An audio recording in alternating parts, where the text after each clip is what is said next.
তো চো আজকে রিডেমশন অফ ডিবেঞ্চারের 3 নম্বর ক্লাসের অঙ্কগুলো করা আছে, ঠিক আছে। ফার্স্ট ক্লাসে তো থিওরি বোঝালাম, সেকেন্ড ক্লাসে তোদের টিএস গেয়াল বই দিয়ে কিছু অঙ্ক করালাম, আর আজকে অন্য একটা বই দিয়ে অঙ্ক করা আছে, ঠিক আছে। কোশ্চেনগুলো টোক এক একটা করে। প্রথমে আমরা আলোচনা করব ডিআরআর অ্যাকাউন্টে অর্থাৎ ডিবেঞ্চার রিডেমশন রিজার্ভে কত টাকা রাখতে হবে as per company act 2013 and SEBI guideline. তারপর ধর এটাও বলবো ডিআরআইতে কত টাকা ইনভেস্ট করতে হবে, সেইগুলো নিয়ে আলোচনা করব, ঠিক আছে। তো তারপর কিছু জার্নাল করব। তো 1 নম্বর কোশ্চেনটা লেখ, স্টার লিমিটেড, লেখ star limited is a manufacturer, star limited is a manufacturer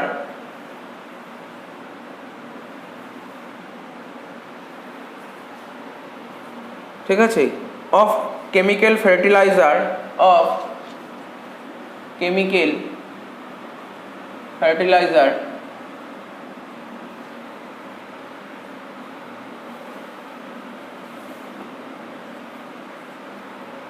ঠিক আছে। It's annual turnover, its annual turnover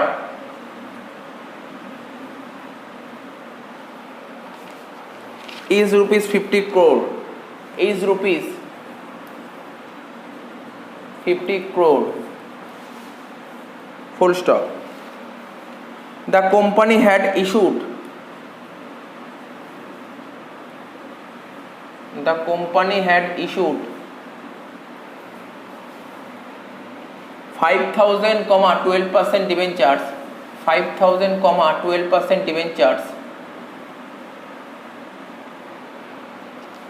of rupees 500 each, of rupees 500 each, ঠিক আছে, at par, full stop. Calculate the amount of debenture, calculate the amount of debenture, calculate the amount of debenture redemption reserve, calculate the amount of debenture redemption reserve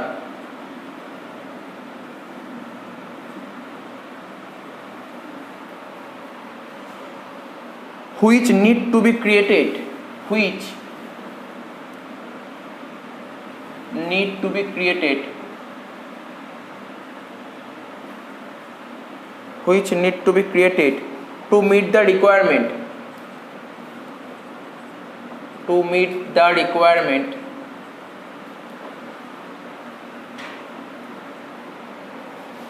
of law. এই হচ্ছে question. কোশ্চেনটা কি বলে দেখ, ছোট ছোট question, short question, কিছু কিছু ছোট কোশ্চেনের ক্লিয়ারিটি চলে আসুক, বড় কোশ্চেন করতে খুব সুবিধা হবে, খুবই সুবিধা হবে, ঠিক আছে। বলছে star limited is a manufacture of chemical fertiliser, ঠিক আছে, কেমিক্যাল ফার্টিলাইজারের ম্যানুফ্যাকচার স্টার লিমিটেড। এবার বলেছে ইটস অ্যানুয়াল টার্নওভার 50 crore, এই কোম্পানির অ্যানুয়াল টার্নওভার 50 crore। আমরা রিডেমশন অফ ডিবেঞ্চারে অ্যানুয়াল টার্নওভার কোনো ফাংশনই লাগবে না, তো জানার দরকারও নেই আমার। আসল কথা বলছি, the company had issued 5,000, 12% debenture of rupees 500 each at par, মানে এই কোম্পানি এতগুলো ডিবেঞ্চার ইস্যু করেছে, ঠিক আছে। তাহলে এতগুলো ডিবেঞ্চার ইস্যু করেছে, এখন যদি বলি কত টাকা, ডিবেঞ্চারের ভ্যালুটা কত, দেখ কি ইস্যু করছে, 12% ডিবেঞ্চার ইস্যু করছে, কি তাই তো, 12% ডিবেঞ্চার ইস্যু করছে, ঠিক আছে। 5,000 খানা ডিবেঞ্চার, ঠিক আছে, at the rate rupees 500 each, ঠিক আছে। তো তাহলে কত হচ্ছে, 5,000 × 500 করে দেখ,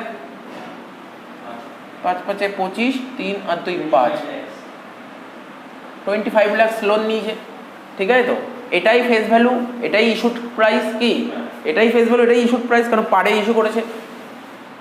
আমাকে জানতে তুমি বলো calculate the amount of debenture redemption reserve which need to be created to meet the requirement of law, মানে আমাদের ল কি বলছে, ল কি বলছে, ডিবেঞ্চারটা যে রিডিম করতে হয় না, আমাদের একটা ল ছিল, তো ওখানে এত কিছু মাথায় রাখতে হবে না, বলে তুমি বলো calculate the amount of debenture redemption reserve, debenture redemption রিজার্ভে আমরা কত টাকা ক্রিয়েট করব, সেটা ল কি বলছে, ল কি বলছে, ঠিক আছে। কারেন্ট ল তো বলছে 10%, ঠিক আছে, কারেন্ট ল বলছে 10%, কিন্তু এক্সিস্টিং ল কি বলছে 25%, তাই তো। কারেন্ট ল কি বলছে, কারেন্ট নিয়ম কি বলছে, ডিবেঞ্চার রিডেমশন রিজার্ভে 10% ক্রিয়েট করতে হয়, কিন্তু এক্সিস্টিং ছিল 25%। তোদের টিএস গেওয়ালের বইতে সব 25% এক্সিস্টিং ধরেই করেছে। ঠিক আছে, এক্সিস্টিং ধরেই করছে। তো আমরা এক্সিস্টিং ধরেই করি। আমি সি এর বই দিয়ে দুটো অঙ্ক করিয়ে দেবো। আমি আগের দিনও বলেছি সি এর বই দিয়ে দুটো অঙ্ক করিয়ে দেবো যেইগুলো কারেন্ট নিয়ম ফলো করেছে। ঠিক আছে, কারণ তোদের বইতে সব এক্সিস্টিং নিয়ম ফলো করা আছে, তো আমি এক্সিস্টিংই করিয়ে দিচ্ছি। ঠিক আছে তো। আর বলি স্যার পরীক্ষায় কোনটা করব কিছু বলে না দিলে, তুই 10% করতে পারিস, শুধু একটা নোট দিয়ে দিবি যে কারেন্ট নিয়ম 10% হয়েছে। আর যদি প্রিভিয়াস যদি 25% করিস তো বলবি কারেন্ট নিয়ম 10% আছে, কিন্তু প্রিভিয়াস নিয়মে ছিল 25%, অর্থাৎ এক্সিস্টিং ল লিখে দিবি, নোটটা লিখে দিবি, তাহলে ভাববে কি কিছুটা জানা আছে। ঠিক আছে, তো বল ডিবেঞ্চার রিডেমশন রিজার্ভে কত টাকা ক্রিয়েট করবো? 25 lakhs ইন্টু 25% আমি এক্সিস্টিং ল করছি। এক্সিস্টিং ল করলে কত হচ্ছে? 6,25,000। এটাই যদি তুই কারেন্ট ল করিস তাহলে কত হবে সেক্ষেত্রে? ঠিক আছে, নিউ অ্যামেন্ডমেন্ট কি বলছে? নিউ অ্যামেন্ডমেন্টে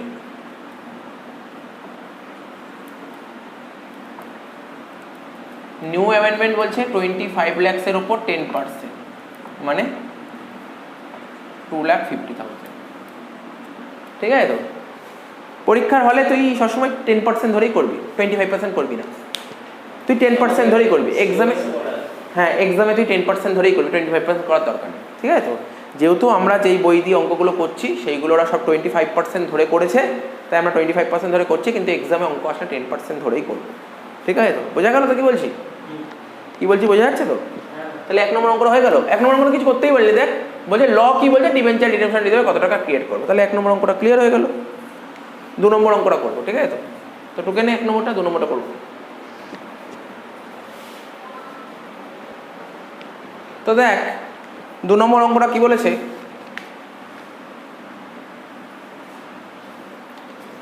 বলেছে যে ইয়ং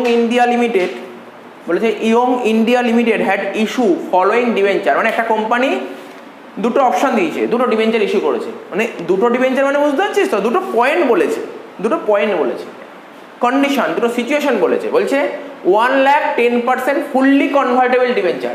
তো মনে আছে আমি যখন ডিবেঞ্চার রিডেমশন রিজার্ভ লিখেছিলাম, আমি বলেছিলাম নন কনভার্টেবল ডিবেঞ্চারের ক্ষেত্রেই ডিআরআর ক্রিয়েট করতে হয়। মনে পড়ছে? নন কনভার্টেবল ডিবেঞ্চারের ক্ষেত্রে ডিআরআর ক্রিয়েট করতে, কিন্তু কনভার্টেবল ডিবেঞ্চারে ডিআরআর ক্রিয়েট করতে হয় না, এটাই বলেছিলাম তো। তো এখানে কি বলেছে? 1,10% ফুললি কনভার্টেবল ডিবেঞ্চার। কি মনে হয় এটার জন্য কি ডিআরআর ক্রিয়েট করা উচিত? এটা তার মানে ডিআর ক্রিয়েট করতে হবে 100 ইট অন 1/4/16, এত তারিখে ডিবেঞ্চার ইস্যু করেছে, redeemable by conversion after 5 years, 5 বছর পর রিডিম করছে। কিন্তু এটা কনভার্টেবল ডিবেঞ্চারের ক্ষেত্রে কি ডিআরআর ক্রিয়েট করবো না। তার মানে তুই দেখ এখানে অ্যান্সার দিয়েওছে তোর বইতে, দেখবি নো ডিআরআর ক্রিয়েটেড। আমি এর অ্যান্সারটা পাশেই লিখেছি, এর নম্বর অ্যান্সারটা এখানে লিখেছি নো ডিআরআর। বুঝতে পারলি লাইনটার মানে? যদি বলে বিকজ, কারণ দেখাও, তুই কি বলবি? আমরা বলি আমাদের রোল নোটে পড়েইছি কনভার্টেবল ডিবেঞ্চারের ক্ষেত্রে ডিআরআর ক্রিয়েট করতে হয় না। ঠিক আছে, DRR not required, debenture redemption reserve is not required for convertible debenture, DRR require করার দরকার, মানে ডিআরআর দরকারই নেই কনভার্টেবল ডিবেঞ্চারের ক্ষেত্রে। তাহলে এর অ্যান্সারটা নো ডিআরআর। বোঝা গেল? ক্লিয়ার হলো ব্যাপারটা? বি নম্বর বলেছে 20,000 10% ডিবেঞ্চার অফ রুপিস 100 ইচ। তাহলে বি নম্বর অ্যান্সারটাই আসি। কতগুলো ডিবেঞ্চার ছিল তুই বল? 10% ডিবেঞ্চার ইস্যু করেছিলাম, তাই তো? কি রে, 10% ডিবেঞ্চার ইস্যু করেছিলাম, 20,000 ডিবেঞ্চার 100 করে, তার মানে কত হচ্ছে? 20 lakhs হচ্ছে। তার মানে 20 lakhs লোন নেওয়া হয়েছিল, বলেছিলাম যে 4 বছর পর এই লোনের টাকাটা রিডিম করে দেবো। ঠিক আছে, ডিবেঞ্চার রিডিম করে দেবো। 25% ডিবেঞ্চার ক্যাশ, এই 20 lakhs-এর মধ্যে 25% একটা পার্ট আছে কি, এটা তো বুঝতে পারছিস? এই যে 20 লাখ টাকা যে লোন নিয়েছি আমি 25% ক্যাশের মাধ্যমে পেমেন্ট করব, আর বাকি 75% কি হবে? কনভার্সন হবে। তার মানে যেটা কনভার্সন হবে এটাকে বলতে পারি এটা হচ্ছে কনভার্টেবল ডিবেঞ্চার, হ্যাঁ কি না? এটা কনভার্টেবল ডিবেঞ্চার, আর এটা কি নন কনভার্টেবল ডিবেঞ্চার, হ্যাঁ কি না? এটা নন কনভার্টেবল। তাহলে 20 লাখের 25% মানে কত হচ্ছে? 5 লাখ টাকা নন কনভার্টেবল, তাহলে 15 lakhs হচ্ছে কনভার্টেবল। বোঝা যাচ্ছে তো? নন কনভার্টেবল কত? 5 লাখ, আর কনভার্টেবল 15 lakhs। আমরা কোন ডিবেঞ্চারের ক্ষেত্রে ডিআরআর ক্রিয়েট করি, কনভার্টেবল না নন কনভার্টেবল? নন কনভার্টেবল। তো ডিআরআর ক্রিয়েট করার নিয়ম কি জানতাম? কারেন্ট নিয়ম বলছে 10%, আর এক্সিস্টিং ল যেটা তোর বইয়ের অ্যান্সার দিয়েছে সেটা 25%। ঠিক আছে, তুই যদি কারেন্ট নিয়ম চলিস তাহলে 5 লাখে 10% কর, আর তুই যদি বলিস না বইয়ের অ্যান্সারের সঙ্গে মেলাবো তাহলে 25% কর। দুটোই ঠিক, দুটোই ঠিক। তাহলে বলি এক্সামে কোনটা করবো? এক্সামে 10% করবো। ঠিক আছে, তো আমি কি করবো? দেখ তুই তোর বইয়ের অ্যান্সার কত দিয়েছে, দেখ 5 লাখে 25%, 1,25,000 দিয়েছে অ্যান্সার। দেখ 1,25,000, দেখ বির অ্যান্সারটা দিয়েছে 1,25,000, 1,25,000। তাহলে 5 লাখে 25% করে দিচ্ছি। ওরা এক্সিস্টিং ল করেছে, এক্সিস্টিং রুল ফলো করেছে, তাই আমরা এখানে 1,25,000 লিখলাম। এটাই হচ্ছে ডিআরআর। তাহলে আমাকে যদি বলে ডিআরআর কত বলবো, বি নম্বর পয়েন্টে ডিআরআর কত বলবো? 1,25,000। বোঝা গেল? এই ভালো নম্বরটা। দেখ এরকম অঙ্ক তো থাকতেই পারে, যে এই যে কত সুন্দর একটা অ্যাডজাস্টমেন্ট পেয়ে গেলি, এরকম কনভার্সন থাকলে কি করতে হবে, তা বুঝতে পারলি? এরকম বড় বড় অঙ্কে এরকম অ্যাডজাস্টমেন্ট থাকতেই পারে। তাহলে বোঝা গেল 2 নম্বরটা। এবার 3 নম্বর অঙ্ক করব। নেক্সট অঙ্ক বলেছে, দেখ 3 নম্বরটা, X limited issued 10 lakhs 6% debenture of ₹50 each at a premium of 8%। মানে এক্স কোম্পানি কি করেছে, 10 লাখ টাকা, কি এটা ফেস ভ্যালু, 6% ডিবেঞ্চার ইস্যু করেছে। 50 টাকা দামের ডিবেঞ্চার, 50 টাকা দামের 6% ডিবেঞ্চার ইস্যু করেছে 8% প্রিমিয়াম। আমি ভেঙে ভেঙে লিখে দেখিয়ে দিচ্ছি, ঠিক আছে? তো কোম্পানি ইস্যু করেছে কি 6% ডিবেঞ্চার, ঠিক আছে? 6% ডিবেঞ্চার। কতগুলো ডিবেঞ্চার ইস্যু করেছে? নাম্বার অফ ডিবেঞ্চার কত? নাম্বার অফ ডিবেঞ্চার বলতে পারবি কত? দরকার নেই, কোশ্চেন জানতে চাইনি আমি, তবু করছি, ইচ্ছা করে করছি, বলেনি করতে। নাম্বার অফ ডিবেঞ্চার কত? 50 টাকায় একটা ডিবেঞ্চার হলে 10 টাকায় কত? 10 lakhs divide by 50, 20,000 debenture issue করেছে। কত পার্সেন্ট প্রিমিয়ামে? 8% প্রিমিয়ামে, তাই তো? আচ্ছা, ফেস ভ্যালু কত করে? ₹50 পার ডিবেঞ্চার, হ্যাঁ কি না? ইস্যু প্রাইস কত? 50 তো ছিলই, 8% প্রিমিয়ামে, মানে 50 প্লাস 8% কত হয়? 54 হচ্ছে। তাহলে এত তো ক্লিয়ার হলো। এইগুলো তোকে বলেনি করতে, আমি করে নিলাম, দেখবি এবার জার্নাল করতে সুবিধা হবে। কি বের করতে বলেছে? বলছে এত তারিখে 30/6/18 ডিবেঞ্চার ইস্যু করেছে, মানে তোর 10 লাখ টাকার ডিবেঞ্চার ইস্যু করেছে 8% প্রিমিয়ামে, ঠিক আছে তো? আর 30/6/19 রিডিম করে দিয়েছে। বলছে ইস্যু ওয়াজ ফুললি সাবস্ক্রাইবড, ইস্যু ওয়াজ ফুললি সাবস্ক্রাইবড, ঠিক আছে? Pass journal entries for issue and redemption debenture, মানে এত অব্দি আয় করি। প্রথমে ইস্যুর জার্নাল করতে হবে, তারপর রিডেমশনের জার্নাল করতে হবে। তাহলে লিখছি ইস্যুর জার্নাল করছি, ঠিক আছে তো? কত তারিখে? 30/6/18 ইস্যু করেছি। তাহলে ইস্যু করলে কি হবে? স্যার টাকা আসছে, টাকা আসলে কি হবে? ব্যাংক অ্যাকাউন্ট ডেবিট, তাই তো? কতগুলো ডিবেঞ্চার? 20,000টা ডিবেঞ্চার, 54 টাকা করে, হ্যাঁ কি না? বল 20,000 × 54 কত হচ্ছে করে বলতো? কত হচ্ছে? 2, কি লিখবো? 2 কত পার্সেন্ট ডিবেঞ্চার ছিল? 6% ডিবেঞ্চার। কত হচ্ছে? 20,000 × 54 করে, 20,000 × 54 করে কত হচ্ছে? 10,80,000 হলো। এত অবধি দেখ, তুই বই দেখবি, বইতে ওরা দুটো জার্নাল করেছে। আমি এটাকে আমি ক্লাব করে দিলাম, আমি সবসময় ক্লাব করি। ওরা কি করেছে? Bank account debit two debenture application allotment, তারপর করেছে debenture application allotment account debit two, কি করেছে? Debenture application account debit two debenture. আচ্ছা, আর একটা কথা, একটা জিনিস মিস করে গেছি। এই কোম্পানির ডিবেঞ্চার ইস্যু করেছিল 8% প্রিমিয়ামে, তার মানে 6% ডিবেঞ্চারে। ডিবেঞ্চারে আমি প্রথম দিন থেকে বলছি, ডিবেঞ্চারে সবসময় ফেস ভ্যালুই বসাতে হয়, সবসময় ফেস ভ্যালু বসাতে হয়। তো ফেস ভ্যালু কত ছিল অঙ্কটায়? 10 লাখ টাকা ছিল না? ফেস ভ্যালু তো 10 লাখ টাকা, দেখিইনি, খেয়ালই করিনি জায়গাটা। আচ্ছা, 2 securities premium, 2 securities premium account. Premium কত টাকা করেছিল? 50 টাকা ফেস ভ্যালু হলে 4 টাকা প্রিমিয়াম, 4 × 20,000, তাহলে কত? 80,000। ক্লিয়ার তো?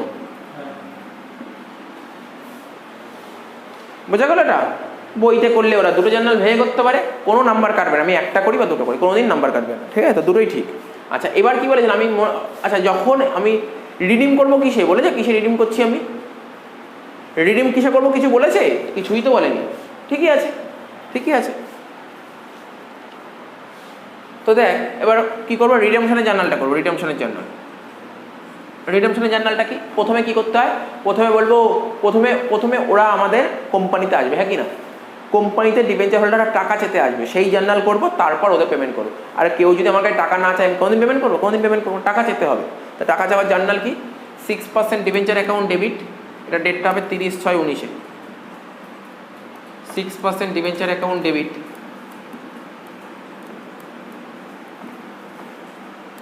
Two debenture holder. কত টাকা চাবে ওরা? বলতে পারি কত টাকা চাবে ওরা? কত টাকা চাবে? হ্যাঁ, 10 lakhs। 10 lakhs এই টাকাটা পেমেন্ট করে দেবো। জার্নাল হবে কি? Debenture holder to bank. দেখ, আগেরগুলো জার্নাল করতে পারিনি, না জার্নাল করতে বলেছে, করে দিলাম। যেমন যেমন জানতে চাইবে তেমন তেমন করবো। ডিবেঞ্চার হোল্ডার টু ব্যাংক, কত টাকা? 10 লাখ। 10 লাখ, ঠিক আছে, ক্লিয়ার হলো? এত অবধি হয়ে গেছে। এবার বলছে how much amount should be transfer to debenture redemption reserve before redemption of debenture. এর জার্নাল করতে বলেনি। তুই এখন অনেক কোশ্চেন করতে পারিস, কিন্তু সেইগুলো তো করতে বলেনি। এখানে আমাকে যেইটুক বের করতে হবে সেইটুক করবো। তুই বলি স্যার আপনি এখানে ডিআরআর ক্রিয়েট করলেন না কেন? ডিআরআর ক্রিয়েট করে তার জার্নাল করলেন না কেন? আমাকে এগুলো করতে বলেনি। আমাকে বলেছে শুধু ইস্যুর জার্নাল আর রিডিমের জার্নাল করতে বলেছে। মাঝখানের প্রসিডিওরগুলো বলেনি। ডিআরআর ক্রিয়েট করার জার্নাল, তারপর বলি স্যার ডিবেঞ্চার রিডেমশন ইনভেস্টমেন্টের জার্নাল বলেনি, ইনভেস্টমেন্ট বেচার জার্নাল, ওইগুলো কিছু করতে বলেনি। তাই এগুলো করিনি। যখন বলে করবো, কেননা ওরা বলে স্যার ওরা বলে দেবে, ওরা নাও বলতে পারে, ওরা বলে দেবে পাস নেসেসারি জার্নালিস্ট, তখন তুই সব করবি। কিন্তু ওরা তো ইন্ডিকেট করে দিচ্ছে তুমি এটার জার্নালই করো। বুঝতে পারছিস তো কি বললাম? আশা করি বুঝতে পেরেছিস। আচ্ছা, কি বলে যে how much amount should be transfer to debenture redemption reserve before redemption debenture. Debenture redeem করার আগেই তো ডিআরআর ক্রিয়েট করতে হয়। কত পার্সেন্ট? নতুন নিয়ম বলছে 10%, আর এক্সিস্টিং নিয়ম বলছে 25%। আমি 25% করছি, কেন তুই যেই বই দেখছিস সেই বইয়ের অ্যান্সার 25% দিয়েছে। ঠিক আছে তো? তো দেখ, ডিআরআর ক্রিয়েট করবো কত টাকা? এটা তো জাস্ট রাফ। কত টাকা? ডিআরআর ক্রিয়েট করতে হয় সবসময় ফেস ভ্যালুর উপর, বলেছিলাম। ফেস ভ্যালু কত টাকা? 10 lakhs ইন্টু কত পার্সেন্ট? 25%। কত হচ্ছে? 2,50,000, হ্যাঁ কি না? আচ্ছা, আর কি বলেছে? আর বলে যে also state how much amount should be invested. কত টাকা ইনভেস্ট করবো? ডিআরআই, তাই তো? ওই ফেস ভ্যালুর কত পার্সেন্ট? 15%। 10 লাখের 15% 1,50,000। আচ্ছা, এটার ডেটটা বলে দিয়েছিলাম। ডিআরআই করতে হয় কত থেকে কত তারিখের মধ্যে? 1/4 থেকে 30/4-এর মধ্যে, হ্যাঁ কি না? 1 এপ্রিল থেকে 30 এপ্রিলের মধ্যে ডিআরআই ক্রিয়েট করতে হবে। অর্থাৎ যেদিন রিডিম হবে ঠিক তার আগে করতে হবে, তার আগের এপ্রিলে। তার মানে রিডিম হচ্ছে কোন ডেটে? 30/6/19-এ। তার মানে 1/4/18 থেকে 30/19-এর মধ্যে করতে হবে, এটা হ্যাঁ কি না? আর ডিআরআর কবে ক্রিয়েট করতে হয়? যেদিন রিডিম হবে ঠিক তার আগে, মানে তার আগে 31 মার্চ। তাহলে আমি কি বলতে পারি এটার ডেটটা হবে স্যার 31/3/19? তাহলে ক্লিয়ার হয়ে যেত অঙ্কটা, পুরো ব্যাপারটা ক্লিয়ার হয়ে যেত। এবার তুই তোর বইয়ে দেখ অ্যান্সার দিচ্ছি, অ্যান্সারগুলো মেলা। এটা তো এক্সারসাইজ করছিস, এক্সারসাইজের অ্যান্সারগুলো দেখ কী কী বলেছে। তুই অপশানগুলো বল কী কী বলতে চাইছে, মানে অ্যান্সার কী কী দিয়েছে আমি মিলিয়ে নিই। ঠিক আছে, 2,50,000 বললাম, 25% ধরে করবে ওরা। তারপর 1,50,000। আর কিছু দিয়েছে অঙ্ক? ব্যাস এইটুকু দিয়েছে, হয়ে গেল, টুকে নেয়।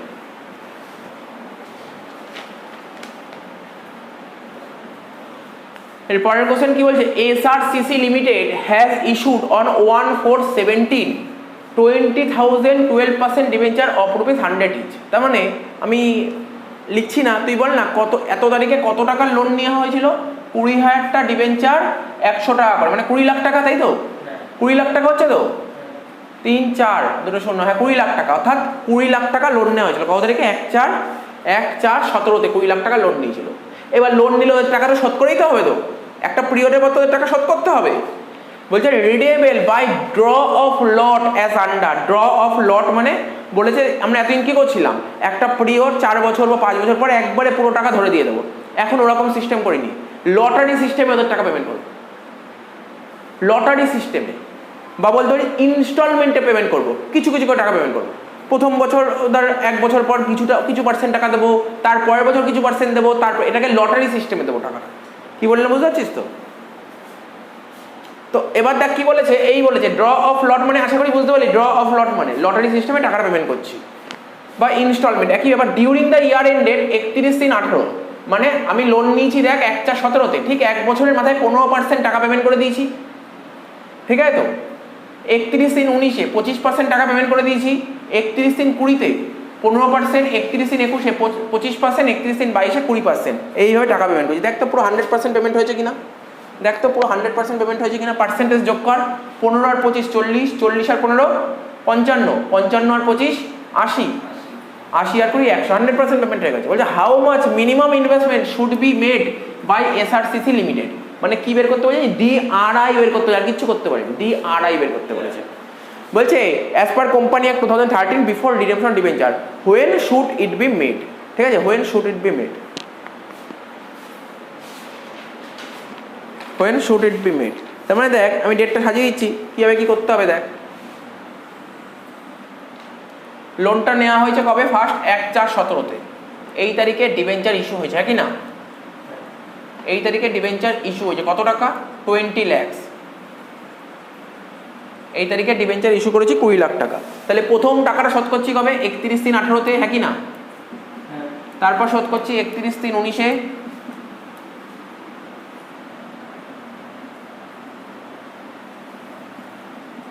তে 31/3/20-তে, 31/3/21-এ,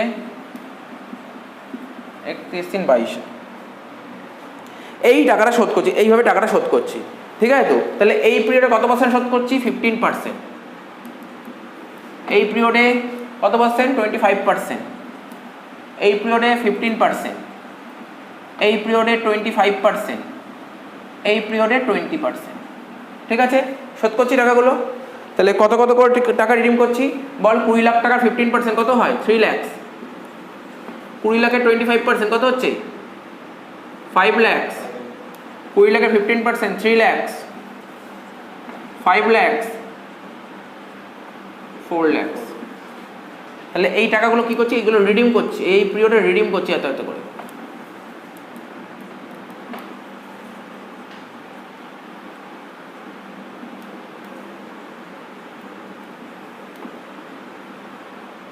বুঝতে তো কোনো অসুবিধা নেই, বল না, খুব বুঝতে অসুবিধা হয়েছে, বুঝতে তো কোনো অসুবিধা নেই, ঠিক আছে তো।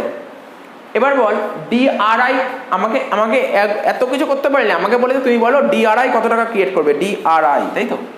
তো এটা দেখ একটা তোকে চার্টের মাধ্যমে দেখিয়ে দিচ্ছি,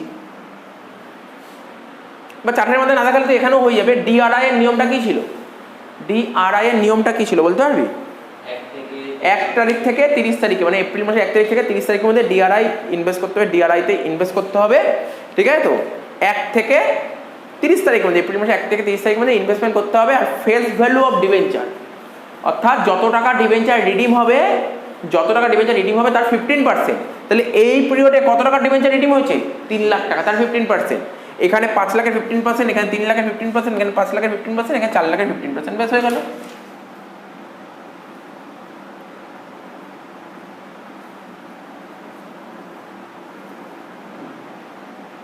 ঠিক আছে তো। তাহলে দেখ হিসাব করে যদি দেখিস তাহলে কত হচ্ছে, এটা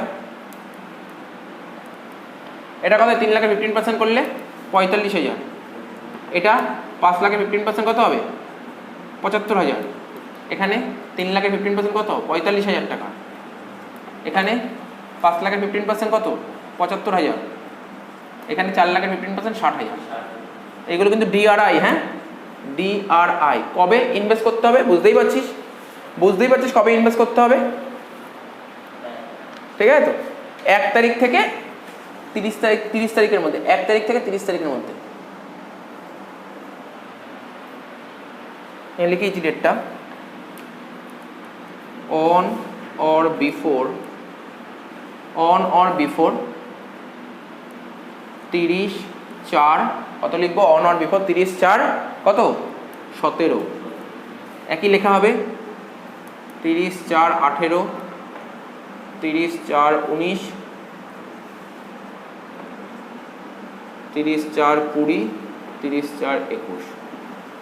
অন অর বিফোর আমি কিন্তু লিখলাম না, এই জন্য লেখা হবে অন অর বিফোর, ঠিক আছে, অন অর বিফোর এটা লিখতে হবে, ঠিক আছে তো। দেখি তোর বইতে কি বলতে চেয়েছে, তোদের বইতেও তাই বলেছে, তোদের বলতে টাইম অফ ইনভেস্টমেন্ট, প্রথম ইনভেস্টমেন্টটা কবে বলেছে,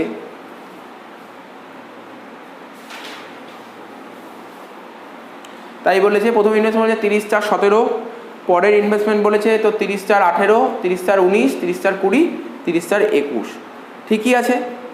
ইনভেস্টমেন্ট ডিপোজিট প্রথমটা 45,000 টাকা, ঠিক আছে তো, তারপর একটা 75,000 টাকা, তারপর একটা 45, তারপর একটা 75, তারপর একটা 60, এই দিয়েছে অ্যান্সার।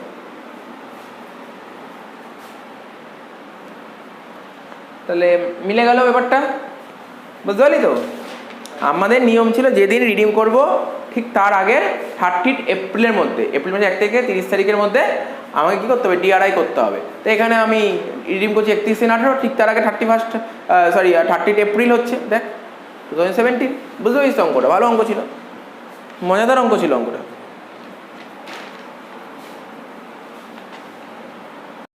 আচ্ছা দেখ কী বলেছে 5 নম্বর কোশ্চেনটা, IFCI লিমিটেড, ঠিক আছে, ব্যাকেটে লিখেছে অল ইন্ডিয়া, কি লিখেছে, অল ইন্ডিয়া ফাইন্যান্সিয়াল ইনস্টিটিউশন, মানে AIFI।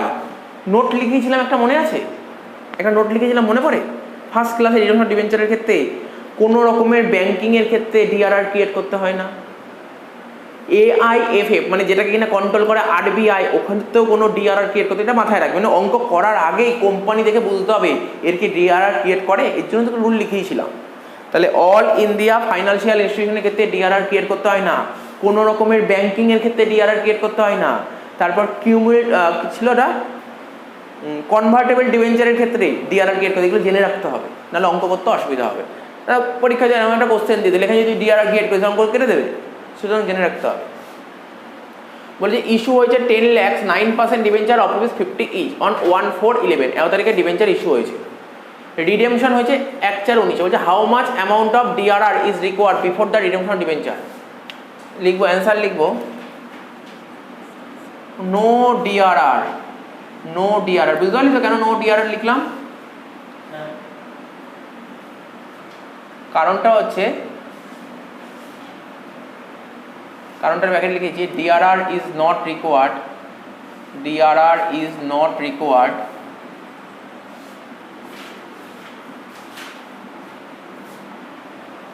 ফর AIFI, তাই তো? বুঝতে পারলি তো? AIFI এর ক্ষেত্রে ডিআর রিকোয়ার্ড নেই, তো এটা লিখে দিলাম, হয়ে গেল প্রথম কোশ্চেন অ্যান্সার। নেক্সট বলেছে তুমি ইস্যু আর রিডেমশনে জার্নাল করো, যে আগের অঙ্কটার মতন করে ফেলবো। কি পারবি তো ইস্যু আর রিডেমশনে জার্নাল করতে? ইস্যুর জার্নাল কোন তারিখে ইস্যু হয়েছিল? ইস্যু হয়েছিল তোর 1/4/11-তে। তো ইস্যু করলে জার্নাল হবে, টাকা আসছে, ব্যাংক অ্যাকাউন্ট ডেবিট, কত টাকা আসছে? 10 লাখ টাকার ডিবেঞ্চার ইস্যু করেছি, 10 লাখ টাকার ডিবেঞ্চার ইস্যু করেছি, bank account debit 10 lakh to 9% debenture, ঠিক আছে, ক্লিয়ার?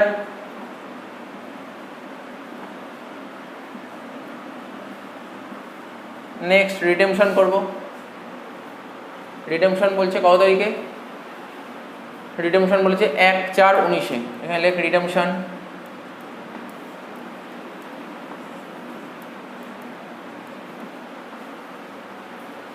রিডেমশন বলছে 1/4/19-এ। তাহলে 1/4/19-এর জার্নালটা কি করব? রিডেম করলে প্রথমে আগে ওদের ডিউ করতে হবে, মানে ওদেরকে তো আগে অফিসে আসতে হবে, ওরা টাকা যদি না চায় তাহলে তো টাকা দেবো না, আগে টাকা চাওয়ার জার্নালটা করবো। তাহলে কি হবে? 9% debenture account debit, 9% debenture account debit two debenture holder, 9% debenture account debit two debenture holder.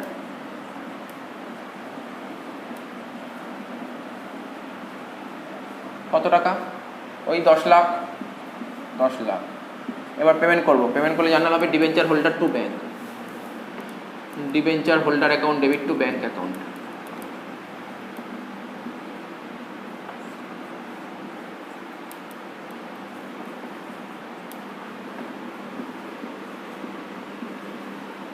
হয়ে গেল শেষ অঙ্কটা, ঠিক তো? তোকে নে পরবর্তী অঙ্কে চলে আসি। 6 নম্বর অঙ্কটা বলছে Manish limited issued 40 lakhs 8% debenture of ₹100 each on 1/4/17। আমি লাইনটা আগে আঁকি, লাইন ড্র করি। 1/4/17-তে মনীষ লিমিটেড ডিবেঞ্চার ইস্যু করেছে কত? 8% ডিবেঞ্চার ইস্যু করেছে কত টাকা দিয়ে? 40 lakhs। এই তো বলেছে ওদেরকে ডিবেঞ্চার ইস্যু করেছে। The terms of issue stated that the debenture are to be redeemed at a premium of 5%। 30/6/19-এ, ধর 30/6/19 19-এ ডিবেঞ্চারটা রিডিম করব, এই দিনে ডিবেঞ্চার রিডিম করব, ঠিক আছে তো? বুঝতে পারলি তো? এবার আমরা জানতাম যেদিন ডিবেঞ্চার রিডিম করব ঠিক তার আগে 31 মার্চের মধ্যেই, তার আগে 31 মার্চের মধ্যে 25% ডিআরআর ক্রিয়েট করে দিতে হবে অ্যাজ পার ওল্ড রুল, আর কারেন্ট রুল 10%। তার আগে 31 মার্চের মধ্যে, 31 মার্চ মানে ধর আমি লিখলাম 31/3/19 মধ্যে তোকে ডিআরআর কমপ্লিট করতে হবে, 31/3/19 মধ্যে তোকে ডিআরআর কমপ্লিট করতে হবে। তো কোম্পানি এখানে কি বলে দিয়েছে, কোম্পানি ডিআরআর ক্রিয়েট করেছে, company decided to transfer 5 lakh out of profit থেকে 5 লাখ টাকা নিয়ে ডিআরআর ক্রিয়েট করেছে, একটা 31/3/18-তে আর একটা 31/3/19-এ, মানে এখানে একটা ডিআরআর ক্রিয়েট করেছে, ঠিক আছে, আবার এখানে একটা ডিআরআর ক্রিয়েট করেছে। আশা করি বোঝাতে পারলাম।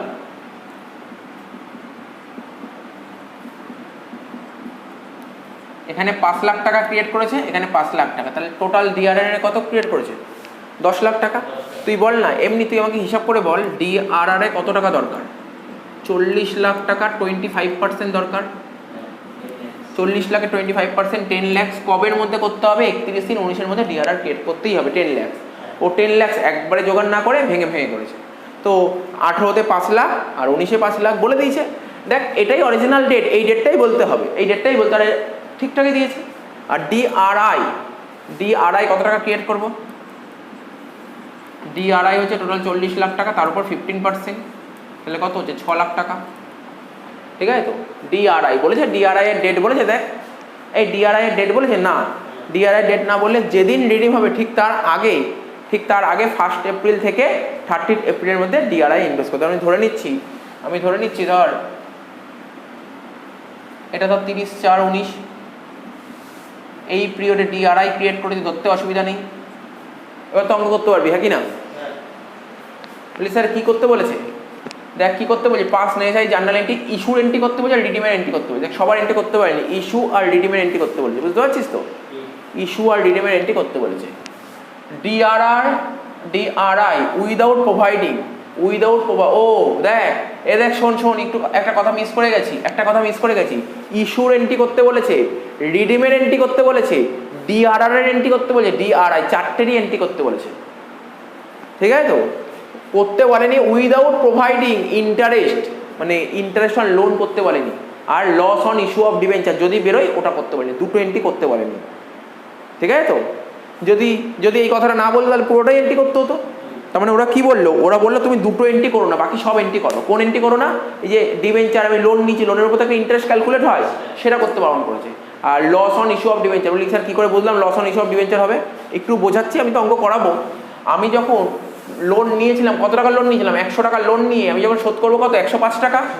তাহলে ফিউচারে 5 টাকা তো লসে দিচ্ছি, 100 টাকায় নিয়ে 105 টাকা পেমেন্ট করছি, 5 টাকা লস না?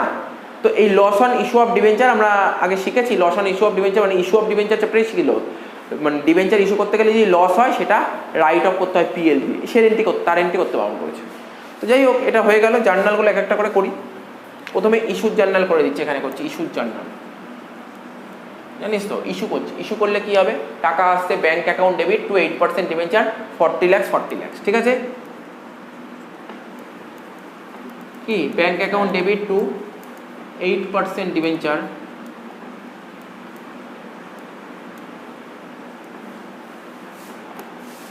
40 লাখ। তারপর কি বলেছিলাম? আমি বলেছিলাম ইস্যুতে আর একটা এন্ট্রি করতে হয়। কোনটা? আমি যখন ফিউচারে ডিবেঞ্চারটা রিডিম করব, শুনছিস তো? ফিউচারে যখন ডিবেঞ্চার রিডিম করব, সেটা কিসে রিডিম করব? পার নাকি প্রিমিয়ামে? জেনারেল ডিসকাউন্টে ডিবেঞ্চার রিডিম হয় না, পার বা প্রিমিয়ামে হয়। এখানে কিসে রিডিম করবো? দেখ ডিবেঞ্চারটা ভালো, ডিবেঞ্চার আর টু বি রিডিম 5% প্রিমিয়াম, তাহলে ফিউচারে যখন শোধ করবো তখন 5% এক্সট্রা প্রিমিয়াম দিতে হবে। তার মানে আমি কি বললাম? ফিউচারে যখন ডিবেঞ্চার রিডিম করবো তখন তো আমার, মানে ধর আজকে আমি 100 টাকা নিয়ে ফিউচারে যখন শোধ করবো 5 বছর পর, তখন আমাকে 105 টাকা দিতে হবে, তাহলে তো 5 টাকা বেশি দিতে হচ্ছে, লস তো। ফিউচারে যদি লস হয় তাহলে ফিউচারে ওয়েট না করে এখনই সেটা ট্রিটমেন্ট করে দেবো, এটা বলেছিলাম আগের ইস্যু অফ ডিবেঞ্চার চ্যাপ্টারে বলেছিলাম তো এটা। তাহলে কি হবে? Loss on issue of debenture account debit to premium on redemption, কত টাকা হবে? এটা 40 লাখ টাকা ছিল, কত পার্সেন্ট প্রিমিয়াম? 5%। 40 লাখে 5% করলে কত হয়? 2 লাখ টাকা, হ্যাঁ কি না? হয়ে গেল। ইস্যুর এন্ট্রি হলো, এবার রিডেমশনের এন্ট্রি করবো। হয়ে গেলে বলিস পুরোটা মুছে দেবো? না মুছছি না, আমি এখান দিয়ে করছি একটা একটা করে। ঠিক আছে, রিডেমশনের এন্ট্রি করছি। কি করবো দেখ, শোন। প্রথমে কি করতে শিখেছি তোকে? স্যার প্রথমে আপনি ডিআরআর ক্রিয়েট করতে শিখেছি, প্রথমে ডিআরআর ক্রিয়েট কর। তো ডিআরআর ক্রিয়েট করলাম কি থেকে? বলে কোশ্চেনেই বলেছে প্রফিট থেকে টাকা নিয়ে ডিআরআর ক্রিয়েট করেছি। প্রফিট মানে তুই statement of profit and loss, আচ্ছা বইতে দেখছিলাম statement of profit and loss না লিখে সারপ্লাস লিখেছে, মানে একই। তুই সারপ্লাসও লিখতে পারিস, কোনো ভুল না, কোনো ভুল না। তো আমি সারপ্লাস লিখি, সারপ্লাস লিখি, ডেটটা বলবি কত তারিখে? এই তারিখে 31/3/18 ডিআরআর ক্রিয়েট করবো, 31/3/18। আচ্ছা এটার ডেটটা লিখি, যেটা 1/4/17 হবে, সেম ডেট। 31/3/18 ডিআরআর ক্রিয়েট করবো, জার্নাল হবে surplus account debit two DRR. কত টাকা? 5 লাখ টাকা, তো বলেই দিয়েছে অঙ্কে। তারপর আবার 31/3/19 surplus account debit two DRR,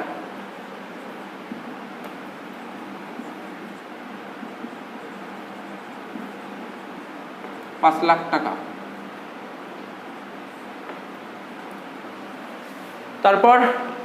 তারপর ডিআরআই, তাই তো মনে পড়ছে? ডিআরআই এর ডেট কোনটা? 30/4/19, 30/4/19 ডিআরআই অ্যাকাউন্ট ডেবিট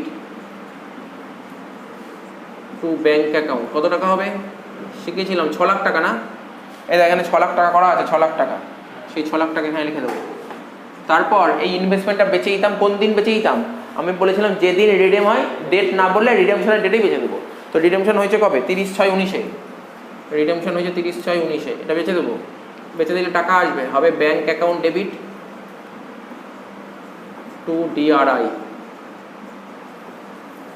কত টাকা? 6 লাখ টাকা। ক্লিয়ার হয়েছে এত অব্দি? এত অব্দি ক্লিয়ার হয়েছে? বলি স্যার এবার কি করবো? এবার কিছুই করবি না, এবার তুই ওই ডিবেঞ্চার হোল্ডারদের টাকাটা মেটাতে হবে, তো তাই জন্য ওরা আমার কাছে টাকা চাবে, সেই এন্ট্রি করব, তারপর পেমেন্ট করব। আর ওভারঅল দেখতে গেলে আর 3টে এন্ট্রি বাকি আছে, 3টে এন্ট্রি বাকি আছে। তো এখানটায় মুছছি এই সাইডটা। প্রথমে ডিউর এন্ট্রি কর। ডিউ কি হবে? ডিউর এন্ট্রি হবে তোর 8% ডিবেঞ্চার। আচ্ছা ডেট কোনটা? কোন দিন রিডিম করবো? 30/6/19, 30/6/19 জার্নাল হবে। জার্নাল কি হবে বল? কত পার্সেন্ট ডিবেঞ্চার ছিল? 8% ডিবেঞ্চার অ্যাকাউন্ট ডেবিট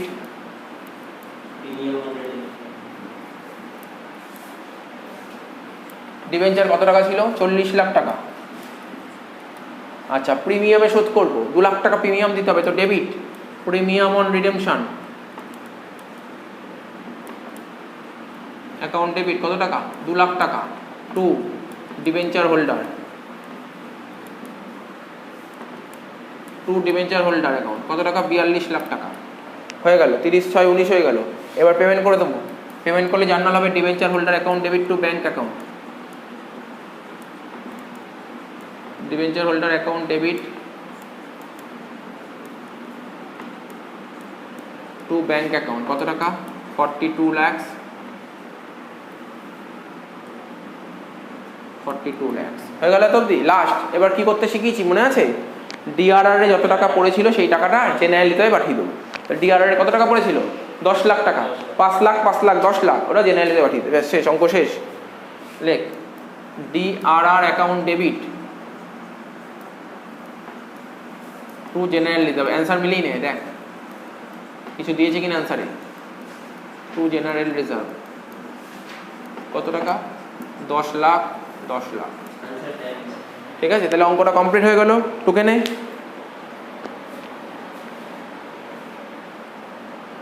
তো দেখ 7 নম্বর অঙ্কটা কি বলেছে? Draw limited issue 2 lakhs 8% debenture, ঠিক আছে, অফ রুপিস 10 each একটা প্রিমিয়াম 8% অন 30/6/16, মানে এত তারিখে ডিবেঞ্চার ইস্যু করেছে। রিডেমশন হয়েছে এত তারিখে। How much amount should be transfer to DRR before redemption of debenture? তার মানে ডিআরআর কত টাকা ক্রিয়েট করতে হবে? ছোট্ট কোশ্চেন। নিয়ম হচ্ছে ফেস ভ্যালু অফ ডিবেঞ্চার কত ছিল? 2 লাখ টাকা, তার 25% মানে 50,000 টাকা হবে অ্যান্সার। দেখে নে 50,000 টাকা আছে নাকি অ্যান্সার, দেখে নে 50,000 টাকা অ্যান্সার আছে নাকি। ঠিক আছে, আচ্ছা নেক্সট অঙ্ক দেখ 8 নম্বর অঙ্কটা কি বলছে, export import bank of India, মানে এক্সিম ব্যাংক নাম তো শুনেছিস, এক্সপোর্ট ইম্পোর্ট যেখানে যে সমস্ত ব্যাংক হয়, export import bank of India মানে এক্সিম ব্যাংক। তো বল ব্যাংকের ক্ষেত্রে কি ডিআরআর ক্রিয়েট করতে হয়? ব্যাংকের ক্ষেত্রে কোনদিন ডিআরআর ক্রিয়েট করতে হয়? বারবার বললাম, issued 20,000 10% debenture of 100 each through public issue, পাবলিককে ইস্যু করেছে, পাবলিকের মাধ্যমে ইস্যু হয়েছিল। আর 10,000 10% debenture of ₹100 each through private placement. এবার তুই বলতো স্যার প্রাইভেট প্লেসমেন্ট মানে কি? দেখবি কিছু কোম্পানি যারা টপ লেভেলে থাকে তাদেরকে যে শেয়ারগুলো দেওয়া হয়, যেমন ধর প্রোমোটার বল, এদেরকে যে শেয়ার দেওয়া হয়, এটা প্রাইভেট প্লেসমেন্ট। ঠিক আছে? তো state the amount of investment to be made by Exim bank before redemption debenture. আমরা বারবার বলেছি, এইমাত্র বললাম ব্যাংকের ক্ষেত্রে ডিআরআর ক্রিয়েট করতে হয় না, তো ইনভেস্টমেন্টটা হবে না, তাহলে নীল হবে অ্যান্সার। অ্যান্সার কত হবে? নীল। হ্যাঁ তুই এখন কোশ্চেন করতে পারিস, যদি স্যার এটা যদি ব্যাংক না দিয়ে অন্য কোম্পানি দিত তাহলে কার উপর করতাম ডিআরআর? তখন কার উপর করতাম জানিস তো? তখন 20,000টা ডিবেঞ্চার 100 ইচ ছিল, তাই তো? 20,000টা ডিবেঞ্চার 100 ইচ মানে কত? 20 লাখ টাকা প্লাস আবার প্রাইভেট ইস্যু, মানে প্রাইভেট প্লেসমেন্ট কত হয়েছে?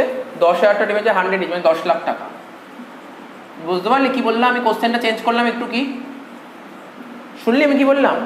যদি এটা ব্যাংক না থাকতো তাহলে তো এন্ট্রি হতো, তখন কতর উপর করতাম? দুটো মিলিয়ে করতাম। 30 লাখ, যত টাকা ডিবেঞ্চার ইস্যু 30 লাখের উপর 25% করতাম ডিআরআর, আর ডিআরআই কত করতাম? এই 30 লাখের উপর 15%। বোঝা গেল অঙ্কটা?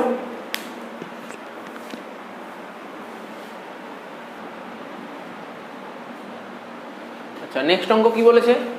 বলছে on 31 March 2003 G limited had 8,09,000 debenture due for redemption. তার মানে কি, ইস্যু তো হয়েই গেছে, ডিবেঞ্চার হোল্ডাররা কোম্পানিতে চলে এসছে টাকা নেওয়ার জন্য। ঠিক আছে? তো এত তারিখে মানে রিডেমশনের ডেট পেয়ে গেলি তুই। Company had a balance 1,40,000 in debenture redemption দিতে, মানে কোম্পানি অলরেডি ডিআরআর ক্রিয়েট করে ফেলেছে। ঠিক আছে? কোম্পানি অলরেডি ডিআরআর ক্রিয়েট করে ফেলেছে। Pass necessary journal for redemption of debenture. তার মানে বুঝতেই পারছিস, প্রথমে ডিআরআর ক্রিয়েট করতে হবে। ডিআরআর কত ক্রিয়েট করতে হবে দেখ, বোঝার চেষ্টা কর। ডিআরআর টোটাল ক্রিয়েট করতে হবে কত? আমি যদি অ্যান্সারটাই আসি, ডিআরআর টোটাল ক্রিয়েট করতে হবে 8 লাখের 25%, তাই তো? 2 লাখ টাকা ক্রিয়েট করতে হবে। তার মধ্যে অলরেডি কত ক্রিয়েট করা আছে? 1,40,000 ক্রিয়েট করা, যার দরকার কত? 60,000 টাকা দরকার। তাহলে অ্যান্সার কি হবে? সারপ্লাস ডেবিট টু ডিআরআর 60,000 60,000, তাই তো? Surplus debit two DRR 60,000 60,000। বোঝা গেল? 60,000 কত দিয়ে হলো? আমার টোটাল 2 লাখ টাকা দরকার, তার মধ্যে অলরেডি 1,40,000 ক্রিয়েট করা আছে, তাহলে বাকি 60,000 টাকা নেব। প্রথম এন্ট্রি হলো। এবার কি করতে হবে? আমাকে ইনভেস্ট করতে হবে, তাই তো? DRI to bank account. ঠিক আছে? DRI account debit to bank account. কত টাকা? টোটাল 8 লাখ টাকা, তার 15% করতে গিয়ে 8 লাখ টাকার 15% কত হচ্ছে? 1,20,000। এবার এটা বেচে দেবো, এটা বেচে দেবো। কি বললাম? কোনটা বেচে দেবো? ডিআরআইটা বেচে দেবো। তাহলে কি হবে? টাকা আসছে bank account debit to DRI, bank account debit to DRI. কত টাকা? 1,20,000, 1,20,000। এবার কি করব? এবার ওই হোল্ডারদের পেমেন্ট করতে হবে। তাহলে পেমেন্ট করার আগে কি করতে হবে? ওদেরকে ডিউ করতে হবে। তো আবার বলছি, হোল্ডারদের কখন পেমেন্ট করবো? হোল্ডাররা যতক্ষণ টাকা না চাবে তখন তো পেমেন্ট করবো না। হোল্ডাররা টাকা চেয়েছে, তার এন্ট্রি করি। অর্থাৎ হ্যাঁ ডেট লিখলাম, ডেট সেইভাবে বলেনি। ঠিক আছে? তো তো দেখ কি হবে? 9% ডিবেঞ্চার অ্যাকাউন্ট ডেবিট, ডিউর এন্ট্রি করছি, ডিউর এন্ট্রি 9% ডিবেঞ্চার অ্যাকাউন্ট ডেবিট। কত টাকা? 8 লাখ টাকা। 9% ডিবেঞ্চার অ্যাকাউন্ট ডেবিট 8 লাখ টাকা to debenture holder.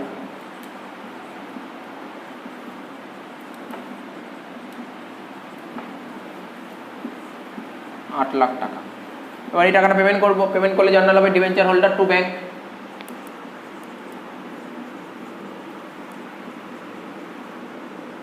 Debenture holder account debit to bank.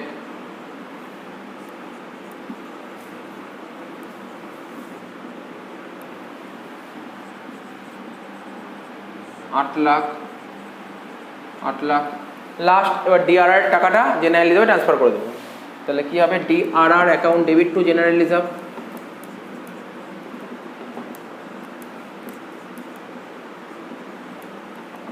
কত টাকা হবে, 2 লাখ টাকা, তাই তো? 2 লাখ অঙ্ক শেষ। তুই বলছিলি ডেট, তাই তো? রিডেমশনের ডেট কবে ছিল? 31/3/3। এই দিন পেমেন্ট করব। আর মানে ডিআরআর টাকাটা জেনারেল রিজার্ভে পাঠাবো কোন দিন, যেদিন রিডেমশন করছি সেই দিনই, 31/3/3।